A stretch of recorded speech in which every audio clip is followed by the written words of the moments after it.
Well, the latest poll out of New Hampshire also shows Joe Biden in first place in the Franklin Pierce University Boston Herald NBC 10 poll.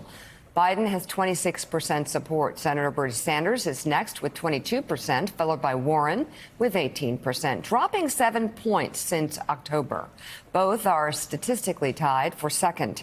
Pete Buttigieg and Michael Bloomberg and Tulsi Gabbard are statistically tied for fourth, though Bloomberg won't be on the ballot in New Hampshire. So, Steve Ratner, again, you look at the trend lines, Elizabeth Warren down in this poll as well.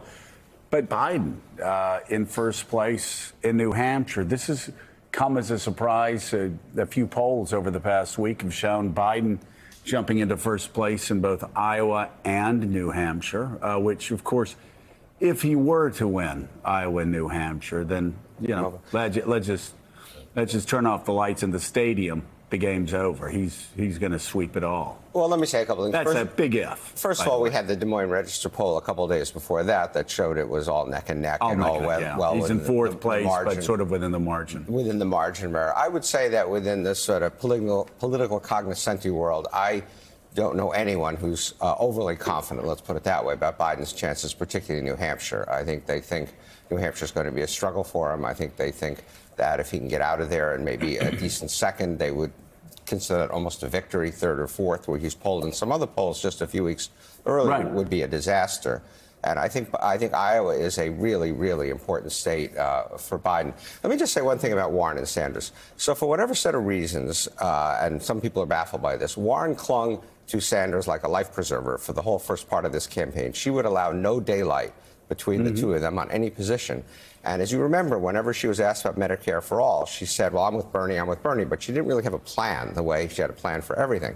And then suddenly she became the front runner and everybody started picking over her. And they looked at this plan and they said, this plan is ridiculous, $20 trillion in new taxes and so on. And that began her fall. It seems to me in retrospect, it was inevitable these two had to separate. They're fighting over the same pool of voters. They can't go arm in arm all the way to Milwaukee. At some point, this kind of had to happen. I think they could separate on issues. And the last point I make is that if Sanders becomes kind of the, quote, front runner again, and I think most people have felt Bernie has this 20% and he's never going to get the nomination, but he's going to be out there. If he's perceived to be a real potential nominee, people are going to start picking over his record, and his record is way to the left of Elizabeth Warren's record. So if exposing her record for what it was kind of did her in, we'll see what it does to him. Well, and Bernie will make no apologies for that either. He'll make no apologies. In fact, when she backed off a little bit on Medicare for All, he went back all in. Yeah. Well, let's bring in right now Chairman of Priorities USA, Guy Cecil. Guy, we've had a couple of polls this week showing that Teflon Joe continues to just keep rolling. We were on Colbert last night, and they said, well, what about that tape that surfaced of Joe Biden in 2003 that said he supported Bush in the war? What impact's that going to have? I said, none. I mean, he's Teflon Joe. He called somebody fat in Iowa. Challenged him to push-ups. He calls him Jack. He's avuncular. And nothing happens to this guy. Because they know him. He is like the Democratic anecdote to Trump. Nothing matters. He's Teflon Joe. I have no idea where you're going to go with that, Guy. So why don't you just talk generally about how fluid the field is and how anybody could win? Go.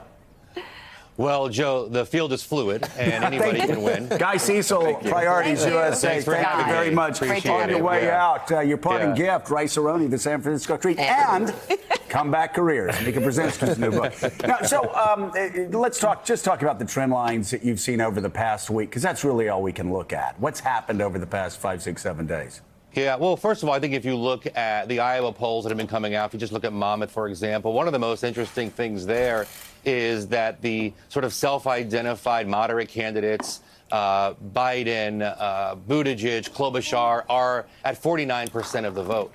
And that Klobuchar number at 8% becomes really important because if you don't hit a 15% threshold, then the second choice of those caucus goers matter. And it's hard to imagine a Klobuchar voter going to anybody other than Joe Biden and maybe Pete Buttigieg. So there's no question that Joe Biden has had an incredibly good few weeks.